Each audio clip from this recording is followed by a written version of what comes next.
మరి నేను అడుగుతా ఉన్నా, 1,45,000 కోట్ల రూపాయల అప్పులు చేసినవి, చేయబోతున్నవి ఎవరి జేబీలోకి పోతా ఉన్నాయి?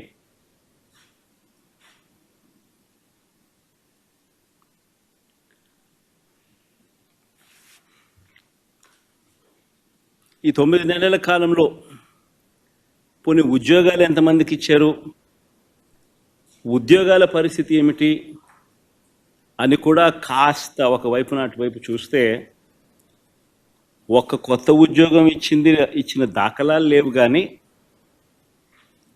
ఊడగొట్టిన ఉద్యోగాలు మాత్రం ఏకంగా 2,60,000 ఉద్యోగాలు, వాలంటీర్ల ఉద్యోగాలు పూర్తిగా తీసేశాడు.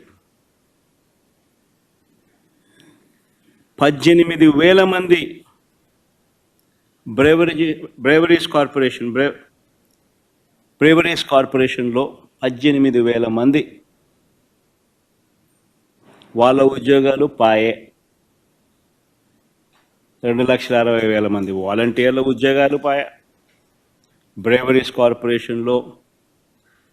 కార్పొరేషన్లో మరో 18,000 ఉద్యోగాలు పాయే. ఫైబర్ నెట్, ఏపీఎండిసి, ఫీల్డ్ అసిస్టెంట్లు, వైద్య ఆరోగ్య శాఖ, ఇలా ఆయా విభాగాలలో వేల సంఖ్యలో ఉద్యోగాలు పూర్తిగా తీసేశారు.